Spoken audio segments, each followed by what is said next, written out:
അതെ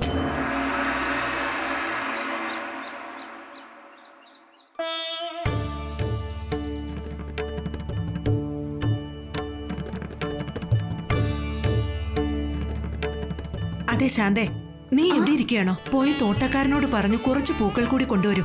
വേഗം നിൽക്ക്, ഒന്ന് കാണിച്ചേ. നന്നായിട്ടുണ്ട്, ചെല്ലേ. വാഹിനി സാഹിബ്, നമുക്ക് പൂജയ്ക്കായി 9 കന്യകമാർ എത്തിച്ചേർന്നിട്ടുണ്ടോ? എന്റെ ദൈവമേ, നമ്മുടെ പൂനെയിലെ ചെറിയ ചെറിയ കുടുംബങ്ങളിലുള്ള വിവാഹങ്ങളിൽ പോലും 51 കന്യകമാരെയെങ്കിലും കുറഞ്ഞത് ക്ഷണിക്കും, അല്ലേ? അതെ കൃഷ്ണഭായി, നീ പറയുന്നത് കേട്ടാ തോന്നും ഞാൻ ഇതുവരെ പൂനെയിൽ താമസിച്ചിട്ടില്ലെന്ന്. ശാസ്ത്രമനുസരിച്ച് കന്യകാ പൂജ ദുർഗാദേവിയുടെ 9 രൂപങ്ങളുടെ പ്രതീകമാണ്. അതുകൊണ്ടാണ് നമ്മൾ 9 കന്യകമാരെ പൂജിക്കുന്നത്.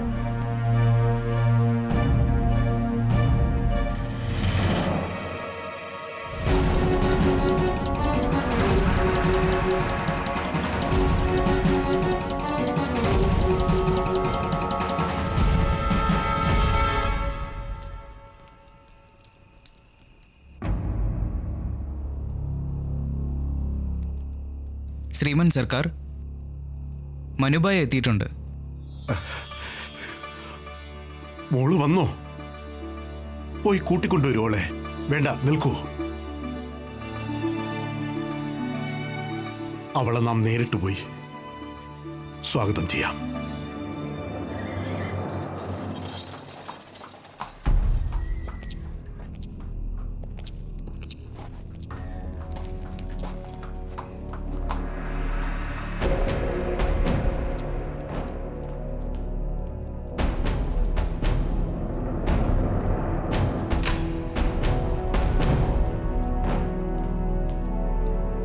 വരൂ മിസ്സസ് മോർലാൻഡ്, ഞങ്ങളുടെ കൊട്ടാരത്തിലേക്ക് സ്വാഗതം.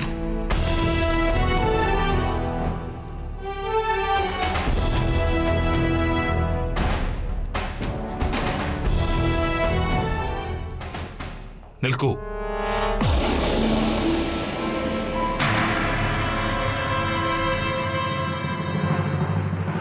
ക്ഷമിക്കണം, നിങ്ങൾക്കകത്തേക്ക് പോകാൻ അനുവാദമില്ല.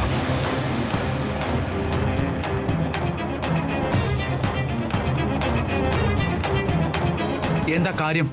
ശ്രീമൻ സാഹിബ്, വാഹിനി സാഹിബിന്റെ നിർദ്ദേശമാണ്. മനുവിന് പിൻവാതിൽ കൂടി കടക്കാനുള്ള അനുവാദമേ ഉള്ളൂ. കാരണം മനു അശുദ്ധിയായിരിക്കുകയാണ്.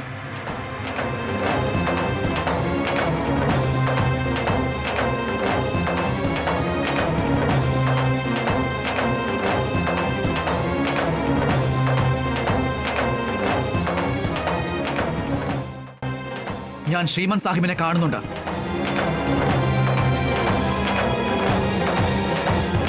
നമ്മുടെ കൾച്ചറിൽ ആരെങ്കിലും ബ്രേവറി കാണിച്ചാൽ അവരുടെ വെൽക്കം ആഘോഷത്തോടെ നടത്തും. എന്നിട്ട് അവരെ പ്രശംസിക്കും. ബട്ട് ഇവിടെ സർ, നിങ്ങളുടെയും ഞങ്ങളുടെയും സംസ്കാരത്തിൽ വ്യത്യാസമുണ്ട്. വരൂ.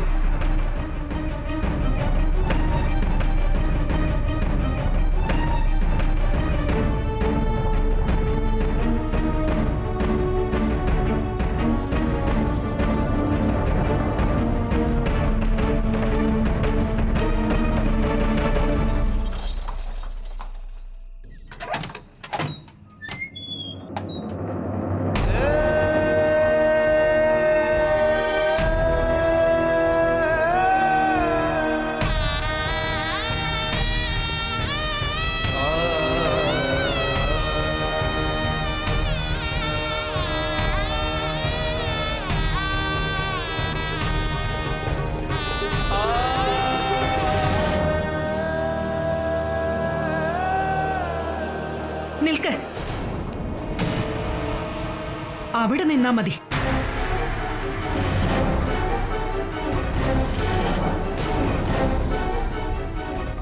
നോക്കൂ, അവള് മാത്രമല്ല വന്നിരിക്കുന്നത്, വെള്ളക്കാരെയും കൊണ്ടാ വന്നിരിക്കുന്നത്. നമ്മുടെ കർമ്മകണ്ഠ ശാസ്ത്രത്തിൽ വ്യക്തമായി എഴുതിയിട്ടുണ്ട്. ഏതെങ്കിലും ഒരു സാഹചര്യത്തിൽ ഒരു അപരിചിതൻ തൊടാൻ ഇടയായാൽ അവർ ധർമ്മഭ്രഷ്ടയാകുന്നതാണ്. യഥാ അഭിഷുപ്തം ലോകവിരുദ്ധം ന കരണ്യ ന കരണ്യ.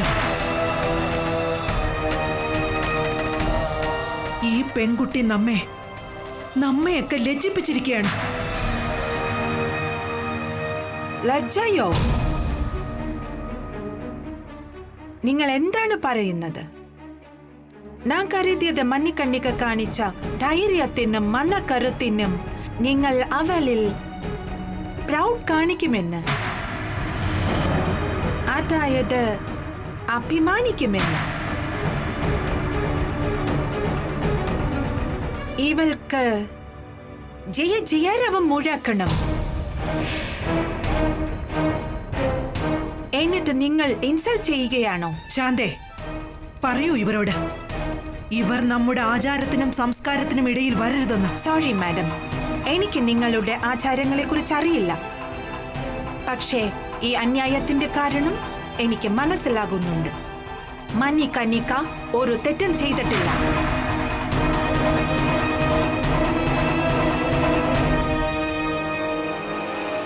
നിങ്ങളുടെ ദൃഷ്ടിയിൽ ഇത് തെറ്റായിരിക്കില്ല.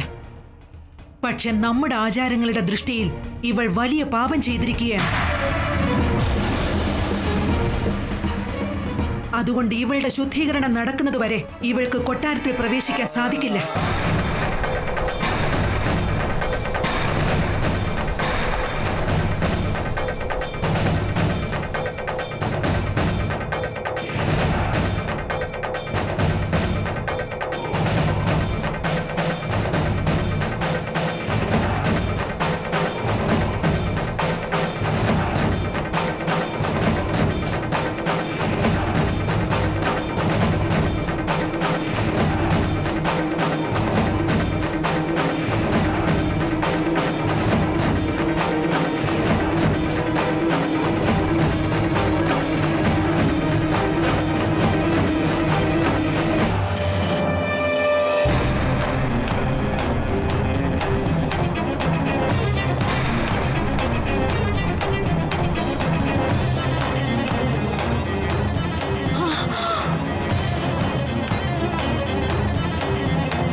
अपवित्रः पवित्रो वा सर्वावस्थां गतोऽपि वः यस्मरेत् पुण्डरीकाक्षां च वाहिभ्यानन्दरभूविः. എന്നെ പോകാൻ അനുവദിച്ചാലും പ്ലീസ്.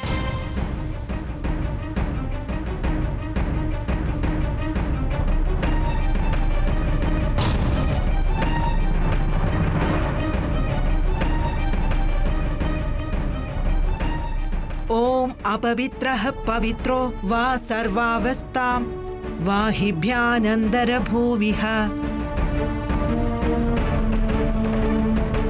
നിൽക്ക്.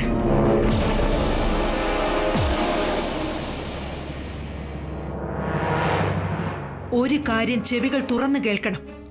നമ്മുടെ ഇന്ദുവിന്റെ വിവാഹം നടക്കാൻ പോവുകയാണ്. ഇങ്ങനെ ഒരു ശുഭ അവസരത്തിൽ നീ കാരണം എന്തെങ്കിലും അശുഭം സംഭവിച്ചാൽ അതെനിക്ക് ഒരിക്കലും സഹിക്കാൻ കഴിയില്ല. നമ്മുടെ ഇന്ദു കുലീനനായ പേഷ്വയുടെ മകളാണ്. ഒരു ദാസന്റെയും ലജ്ജയില്ലാത്ത കളങ്കിതയായ മകളല്ല. മതിയാക്കൂ വാഹിനി സാഹിബ്. ചിലപ്പോഴൊക്കെ നിങ്ങളും കുറച്ച് കൂടി പോകുന്നു. ഒരു നിമിഷത്തേക്കെങ്കിലും ചിന്തിച്ചോ എന്തൊക്കെ അനുഭവിച്ചിട്ടാണ് ഇവൾ വന്നിരിക്കുന്നതെന്ന്. സാന്ത്വനിപ്പിക്കുന്നതിന് പകരം രൂക്ഷ വാക്കുകൾ കൊണ്ട് മുറിവേൽപ്പിക്കുന്നോ?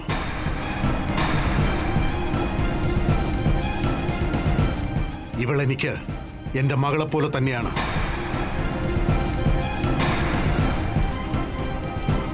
ഇവൾ എന്താണ് മകൾക്ക് തുല്യമായ കർമ്മം ചെയ്യുന്നത്?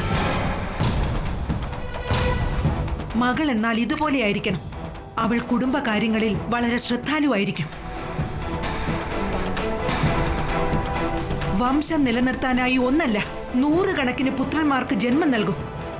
പക്ഷേ ഈ ദാസന്റെ മകൾ തന്റെ നിർലജ്ജാകരവും അഹങ്കാരമായ സ്വഭാവവും കൊണ്ട് നമ്മുടെ കുലത്തെ നശിപ്പിക്കാൻ ഇറങ്ങിയിരിക്കുകയാണ്.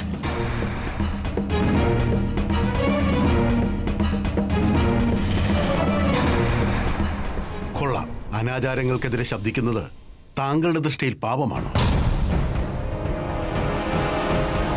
പക്ഷേ വാഹിനി സാഹിബ്, ഇത് പാപമാണെങ്കിൽ സിക്കന്ദറിന്റെ ആക്രമണങ്ങളെ പ്രതിരോധിച്ച മഹാറാണി മക്സദ്, കാശ്മീരിലെ സുഗന്ധ ഗത്ത, ഗുജറാത്തിലെ ചൗനക്യ വംശത്തിലെ അക്കാദേവി, രാജസ്ഥാനിലെ റാണി പത്മിനി ഇവരെ പോലുള്ള വീരാംഗനമാർ കേവലം കുടുംബിനികൾ മാത്രമായി പോയനെ.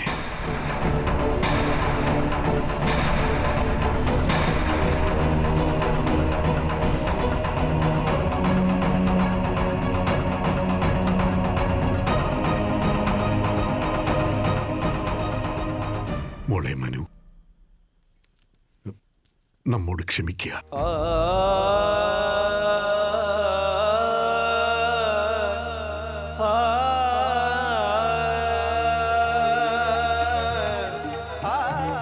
നിന്നെ സഹായിക്കാൻ നമുക്ക് കഴിഞ്ഞില്ല.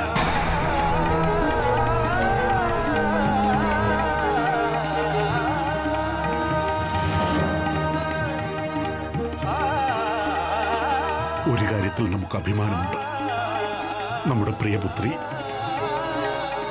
ഇംഗ്ലീഷുകാരുടെ മാനസിക പീഡനങ്ങൾ സഹിച്ച് തിരികെ എത്തിയിരിക്കുകയാണ്. നിനക്കാരും ജയാരവും മുഴക്കിയില്ല, സ്വാഗതവും അരളിയില്ല. അതിനു പകരം ഒരു കൊടും കുറ്റവാളിയെ പോലെ നിശബ്ദയായി മടങ്ങിയെത്തേണ്ടി വന്നു.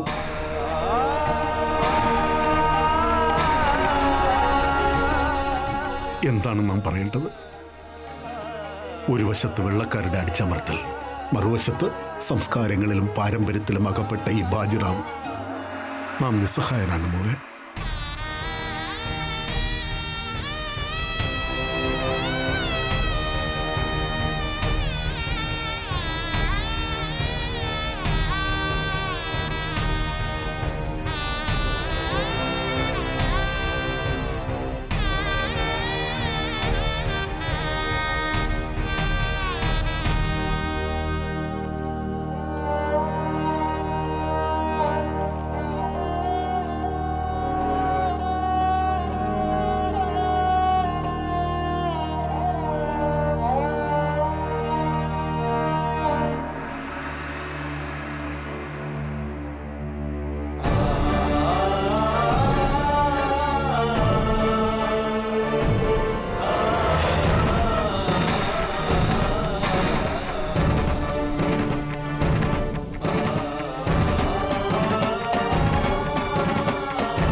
ദൈവമേ,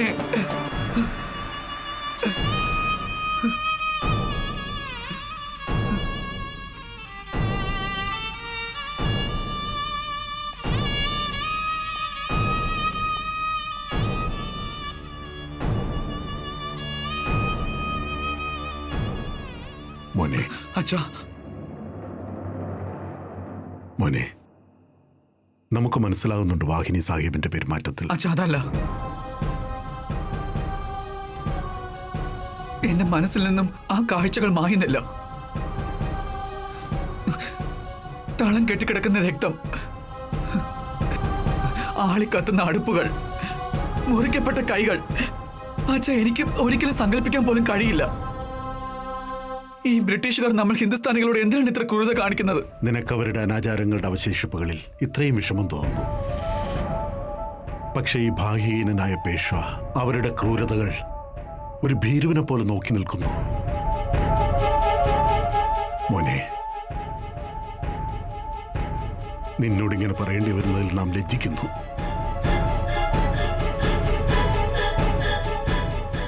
നാം ഭീരുവായിരുന്നു.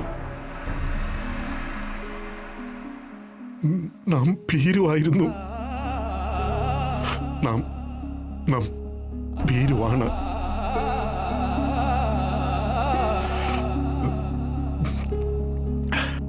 പക്ഷെ ദൈവത്തെ ഓർത്ത് നമ്മുടെ കാൽപ്പാടുകൾ പിന്തുടരരുത്. നീ ഭാവിയിലെ പേഷ്വ ആകേണ്ടവരാണ്. ധൈര്യവാനായിരിക്കൂ. ഇതിനായി നമ്മൾ സംഘടിതരാകണം. മോനെ, ഈ ഹിന്ദുസ്ഥാന്റെ ഭാവി ഇനി നിങ്ങൾ യുവാക്കളുടെ കൈകളിലാണ്. നിനക്ക് നമ്മുടെ മനു ഒരു പ്രേരണയാണ്. അവളെ ഒരു സാധാരണ പെൺകുട്ടിയായി കാണരുത്. അവളുടെ ഹൃദയത്തിൽ ഉത്ഭവിച്ച അഗ്നി നമ്മുടെ ഹിന്ദുസ്ഥാൻ മുഴുവൻ പടർന്നു പിടിക്കും. ഇങ്ങനെ നിർഭയരും ധൈര്യവുമുള്ള പെൺകുട്ടികൾ വിരളമായി ജനിക്കുകയുള്ളൂ. നമുക്ക് അവളുടെ ആത്മബലം വർദ്ധിപ്പിക്കേണ്ടതുണ്ട്. ഇക്കാര്യത്തിൽ അച്ഛൻ ഒന്നുകൊണ്ടും വിഷമിക്കേണ്ട. ഞാൻ നമ്മുടെ മനുവിന്റെ ആത്മധൈര്യം തീർച്ചയായും വർദ്ധിപ്പിക്കും.